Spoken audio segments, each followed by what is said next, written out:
वेदिका रेसिपीच्या मराठमोळ्या आणि स्वादिष्ट रेसिपीमध्ये तुमचं स्वागत आहे। तर चला, आज आपण बनवणार आहोत एकदम पारंपरिक कोकणातली खासियत झणझणीत आणि खमंग लज्जतदार अशी सुकटची भाजी। तर ही सुकट बघा अशा पद्धतीची असते। सुरुवातीला ही स्वच्छ निवडून घ्यायची, काहीतरी खडे थोड्या काड्या असं काहीतरी वेगळं असतं ते नीट साफ करून पाकडून घ्यायचं। गॅसवरती कढई गरम करायला ठेवायची।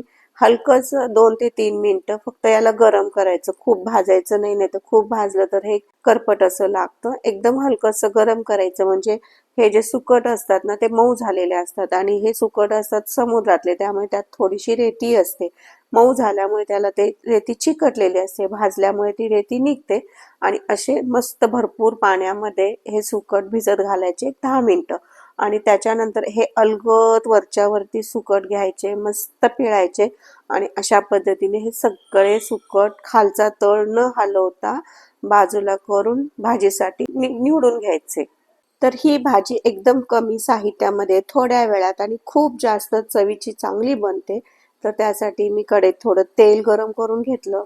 2 बारीक चिरलेले कांदे परतून घ्यायचे। कांदा सोनेरी झाला की त्यात थोडी हळद आणि घरातली चटणी किंवा काळा मसाला किंवा मालवणी मसाला असेल तर अजून चांगलं ते घालायचं आणि मग हे छान असं कांद्याबरोबर परतून घ्यायचं। गॅस मध्यम ठेवायचा आणि आपण ही पाण्यातून निथळून काढलेली जी सुकट होती ती ह्या कांद्यांमध्ये घालून घ्यायची आणि त्याच्यानंतर वेदिका रेसिपीची ही रेसिपी तुम्हाला आवडली तर नक्की सबस्क्राईब पण करायचं। आता याच्यामध्ये सर्व सुकट मी घालून घेतले।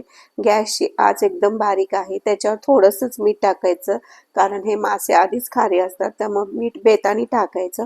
चिरलेला एक मीडियम साईजचा बारीक टोमॅटो घेतला, तो त्याच्यात घालून घ्यायचा आणि हे छान असं परतून घ्यायचं।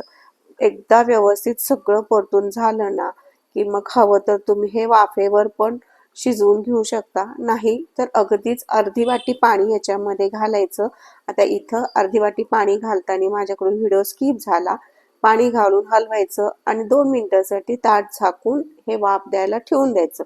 2 मिनिटांनंतर एकदम वाफेवर मऊसूत असे हे सुकट छान शिजलेले आहेत। हवं तर तुम्ही हे कुरकुरीत पण करू शकता बरं का तव्यामध्ये, त्याची रेसिपी नंतरच्या व्हिडिओमध्ये नक्कीच येईल। तर अशा पद्धतीने हे मस्त असे सुकट तयार झाले। तांदळाची भाकरी असेल तर अजून छान लागणार। मग कशी वाटली ही कोकणातली खास पारंपरिक सुकट? चला नक्की करून बघा आणि तुमचे अनुभव कमेंटमध्ये नक्की शेअर करा।